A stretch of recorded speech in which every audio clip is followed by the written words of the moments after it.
Hey everybody, this is Dugdale, learningdslrvideo.com, and today I'm reviewing the Canon T4i versus the T5i 650D 700D.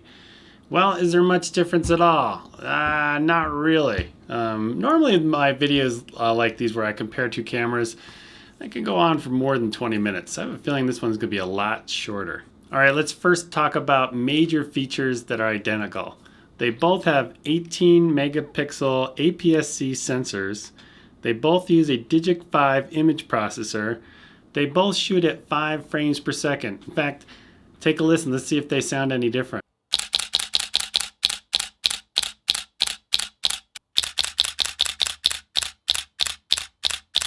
They both have autofocus mode for movies, and they both have a 9-point all cross-type autofocus system for stills. Okay, before I launch into telling you what the minor differences of these two cameras are, I just want to tell you I got a course on the Canon T4i as well as a course on the T5i on how to shoot video with these cameras. It's a beginner level course.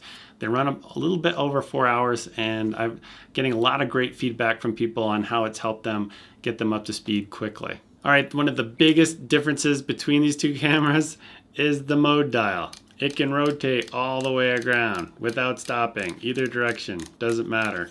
On the T4i, if you rotate it, it'll stop and you can't rotate any further. Is that a big deal? Not really. A very small minor difference is on the T5i, you can have access to features like night portrait, HDR backlit control, handheld night scene on the back in a kind of a different manner. And to be honest, I played with both of them and I kind of like the way the T4i was implemented better. Another minor difference is when you rotate the mode dial on the T5i, the mirror won't change position. Alright, this is probably a typo on the Canon site because I'm guessing they're probably identical, but in terms of weight, the T5i actually is 0.2 ounces heavier. And if you look at the specs for the AF assist beam for the T4i, the effective range is 13.1 feet, where the T5i it's 13.2 feet. I have a feeling it's probably just a typo and they're actually identical. All right, I want to do a little bit of a rant, and I usually don't rant much at all. Before I start the rant, let me just say that these cameras are amazing. Either one that you pick up, you're going to shoot stunning images. You're going to create awesome movies with it. They're really amazing devices. And what's really interesting, and this is my rant on this, is that the Canon T4i and the T5, the Rebel line of series of cameras, usually come out with brand new features and they kind of test them on the lower line, and if they work, they bring them up to the higher end cameras like the Canon 5D Mark III. So, you know, we've seen innovation going from like the T2i to the T3i having a swivel screen, and we've seen some innovation going from like the T3i to the T4i where we've had an actual touch screen, which is, you know, pretty cool features. Maybe that are worth actually upgrading to. But here, all we've got is a mode dial change, basically.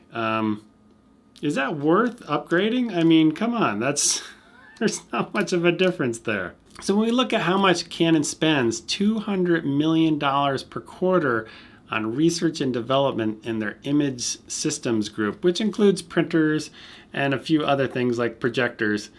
What is that, $800 million worth of R&D research per year, and that goes back probably back to 2009 when we got our first APS-C sensor that went into the Canon 7D. We haven't seen a new sensor in these line of cameras since 2009, and they're spending $800 million a year on R&D. At least that's the way I read it. I'm not a financial guy, but I'm looking at their quarterly reports, and it sure seems like they're spending a lot of money, but we're not getting much at all. $800 million.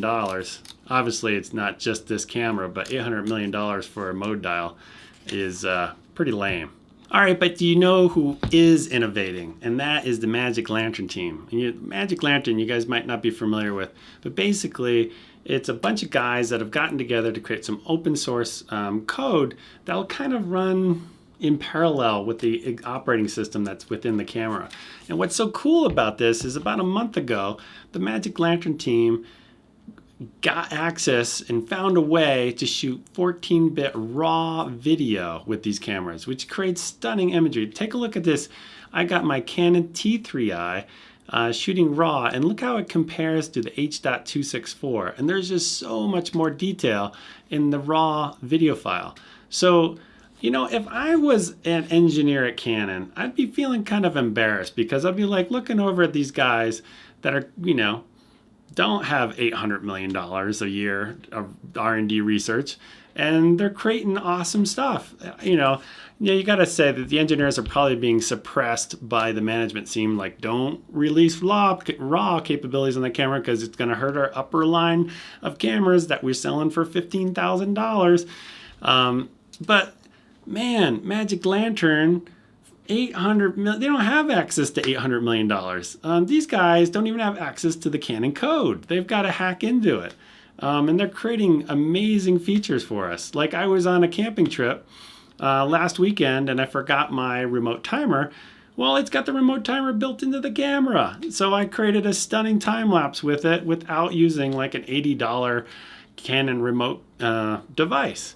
So, you know, these guys at Magic Lantern are basically creating stuff off of donations, pizza, probably Mountain Dew, and they're doing it all in their spare time. They don't have $800 million a year. And what does Canon give us? A mode dial that can rotate all the way around. It's pretty pathetic.